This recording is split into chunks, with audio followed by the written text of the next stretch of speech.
It was 17 months ago that you all came to this room and filled it up and launched this whole effort. So we want to thank you for your continued support and your participation. And when we talk about we truly mean we as a community have done everything. We're going to report back what has happened, but everybody here has played a really vital role. What exactly is a co-op? The Old Creamery Co-Operative Inc. is a new business entity, and it will purchase the real estate and the business of the current Old Creamery. The Old Creamery Co-op has the overarching goal of a sustainable Old Creamery long into the future. I like to think of it as we're going to make the Creamery an immortal entity, that it will be able to live on and on and on and on. We ran surveys in the fall. We surveyed the community, the customers, all the surrounding towns, and the staff. The goals were focused on, as you can read, adding more shopping space. We clearly heard from folks that the feeling and the clog at some of the parts in the store is just prohibitive. From the other side of the counter, solve the abuse we were putting the staffs through in terms of the workspace. They just have so many people tripping over each other trying to get their job done that we had to take that on. Receiving, when trucks come up and people bring dollies to the store and people trying to shop and all the goods get put on the floor, well, that's disruptive and it's very hard to deal with.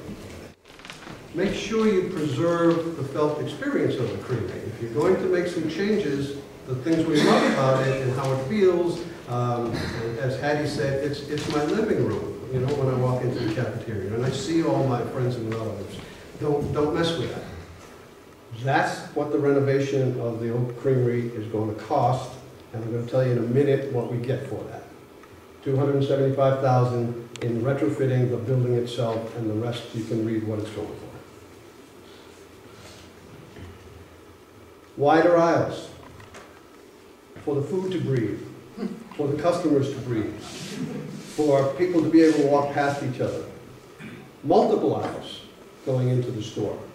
20% more shelf space. A deli near the cafeteria.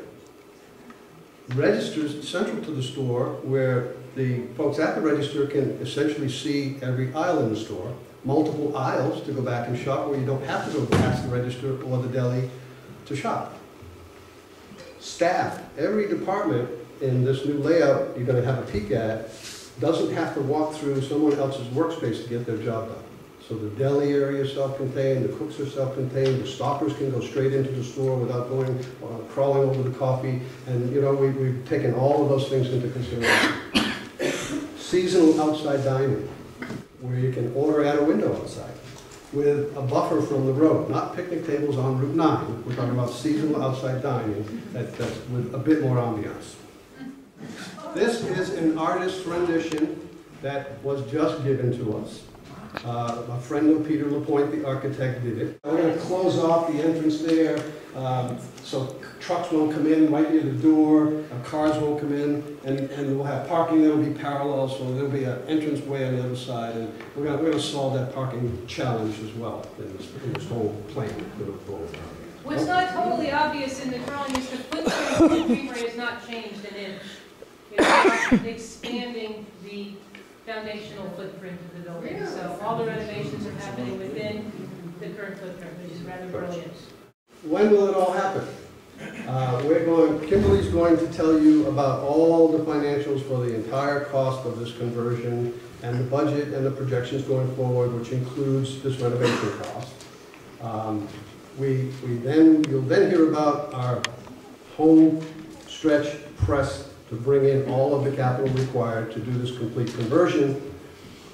Our anticipation is we will close the whole deal later this year, and we'll start construction in the dead of winter when things are slower, and be done by May. We're talking about a total project, and the total project is going to cost $1.25 million.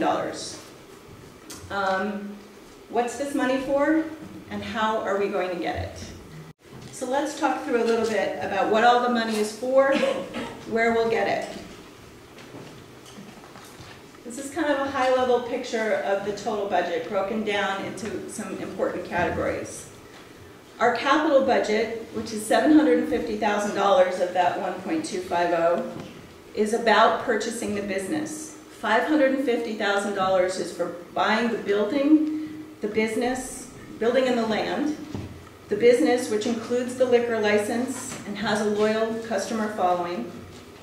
That $750,000 also includes what we're estimating as the cost of the inventory on the day that we'll take ownership of the business. So all the products and goods that will be in the store on the day we close on the purchase, we have to buy at the cost that Alice and Amy paid for them. We're estimating that that will be about $70,000.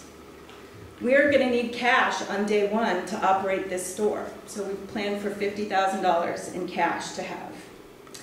And we think we're going to need about $80,000 more between now and the time we buy the store to finish our business plan, to finalize our marketing plans, to transfer the liquor license, to continue the outreach and education and board training and development, and of course to pay the legal fees and transaction costs related to the closing.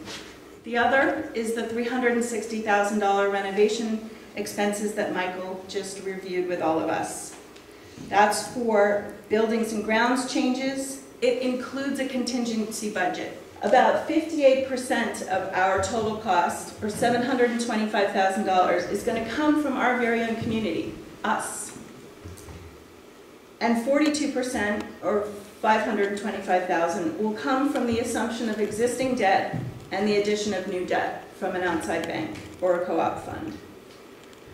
So to break that down, of the community support, one of the most important sources is our equity. The $150 that each of us has made or will make when we decide to become member owners of this business. While this equity share is a small percentage of the total overall project cost, it's a very important component because it demonstrates to other lenders that the owners of the co-op, that's us, are committed financially to the business. Our goal for gifts and grants is $250,000, and we've already raised $90,000 of that. Another very important part of our financing is a $100,000 loan that Alice and Amy will be making to the co-op. Their seller financing speaks volumes to the lenders that we will be approaching to borrow money from the co-op. We have already been in conversation with several potential lenders. They're watching this project carefully. They're watching the Creamery and the co-op carefully, and they're very eager to do business with us. So I really want to emphasize that this whole plan is very, very contingent on the top part of this chart, the community support. The more we raise from our community, the less we're going to have to borrow from a bank. You know, we've got a big project ahead, but we're doing it because we're preserving our beloved Creamery. We're doing it so that we can retain 26 existing jobs, so that we can keep the Creamery supporting the nearly 100 businesses that it already supports and expand on that support. And we're really trying to make this business sound, profitable, and able to operate from a sustainable position for years to come. Member owner loans. We need some. Starting today, we're launching this program. What we are offering and what we are talking about is simple interest rates somewhere between 0 and 3% for loaned monies with maturity dates of 5 to 9 years. Loans are limited to $10,000 for a single loan, but a loaner with the ability to loan more can take on multiple loans spread over multiple years, and we're talking about a minimum loan size of $1,000, so we can administer all of this. Thank you all for being here. Thank you for everything that you've done so far. Thank you in advance for what you're being asked to participate in now. If you want to support what we're doing, this co-op, now is the time. Many people are holding back and buying their member ownerships. They say, well, I'm going to wait for the transition. If you have the ability to do it now, if you intend to do it now, now's the time. If you have an intention of offering us a gift, a contribution, now is the time you need to receive that money. We're really leaping into the next phase of our development, and The money that you spend at the Creamery, an incredible percentage of that goes back right back into this community. Incredible percentage. And we're committed to larger and larger percentages of that happening every year. Local as farmers, is the board. Yeah, as is the board. I mean, that's a values commitment.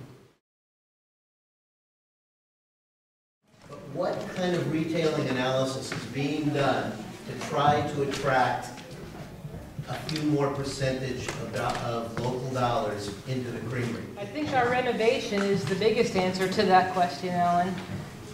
You know, Michael poured over the community surveys, all of us, for dozens of hours. People told us why they're not spending more money, and we are addressing virtually every one of those responses with our renovations. It's a complex, multifaceted answer. What we did learn from the survey, we asked people where they did shop, how much food they bought at those places, and by and large, many people who live close within that 10-mile radius, well, they're commuting to Hampton, or they're commuting to Pittsfield area, so they go to Price Chopper, Big Y, and Whole Foods and Trader Joe's on the way home, or other places. So there's that dimension of it. The other dimension is there's a whole couple of strata in the community close in that just doesn't come into place. Whether they don't feel it's inviting enough, whether they don't feel it's spacious enough, it's too cramped, or maybe overpriced. I mean, we're trying to get at all of those dimensions of it because we truly do want to be the store for everyone in the community. I think that it should be advertised that food stamps are accepted at the Creamery more blatantly, because I don't think that anyone knows that the low income people like me can shop at the Creamery and spend their government money there, and then I can contribute what I can contribute. When we become a co-op, we will join the co-op nation. We will be able to band together with co-ops across the country and in our region to negotiate better prices, we think, on some of the goods that we're selling. So we will be able to, we hope, lower the sales prices for a lot of products, to introduce a basic goods kind of concept of groceries where your basic tomato sauce, your basic coffee, your basic line that you need in your pantry will be available, so you don't have to go to Stop and Shop or Trader Joe's, that it'll be, you can count on it always being present at the Creamery. That's it.